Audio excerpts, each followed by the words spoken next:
Ankleshwar industrial એક્સપોમાં ઝાકમઝાળ પાછળ ભયંકર જોખમ અને નિયમોના ધજાગરા ઉડતા જોવા મળ્યા હતા।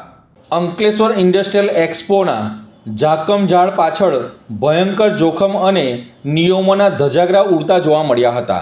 અંકલેશ્વર જીઆઈડીસીમાં આયોજિત ઇન્ડસ્ટ્રીયલ એક્સપો અત્યારે ચર્ચામાં છે, પણ ટેકનોલોજી કે વેપાર માટે નહીં પરંતુ સંચાલકોની ગંભીર બેદરકારી માટે લાખો રૂપિયાના ખર્ચે સોશિયલ મીડિયા પર જાહેરાતોનો મારો ચલાવનાર આયોજકો માનવ જિંદગી અને પર્યાવરણની સુરક્ષા બાબતે ઘોર નિંદ્રામાં હોય તેમ લાગી રહ્યું છે।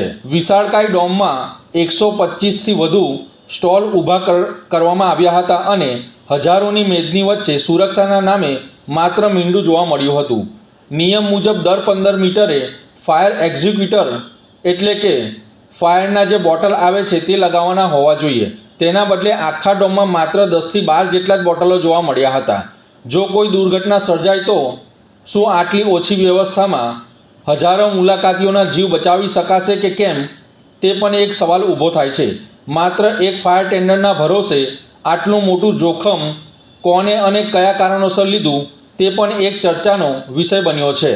પર્યાવરણની જાળવણીની વાતો કરનારાઓ પોતે જ પ્રદૂષણ ફેલાવી રહ્યા છે। એક્સપોના કેટરિંગ કોન્ટ્રાક્ટર શાહી કેટરર્સ દ્વારા કિચન વેસ્ટ અને પ્લાસ્ટિક વેસ્ટનો નિકાલ કરવા માટે જમીનમાં ખાડા ખોદીને ગેરકાયદેસર રીતે કચરો દાટવામાં આવી રહ્યો છે।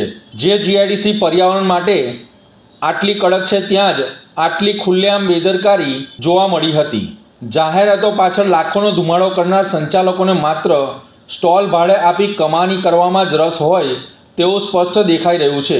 નિયમો માત્ર કાગળ પર રહી ગયા છે અને ગ્રાઉન્ડ ઉપર માત્ર જોખમ અને ગંદકી જોવા મળી હતી। શું તંત્ર આ ગંભીર બેદરકારી સામે લાલ આંખ કરશે કે કેમ તે તો આવનારો સમય જ બતાવશે। તે જોવું રહ્યું।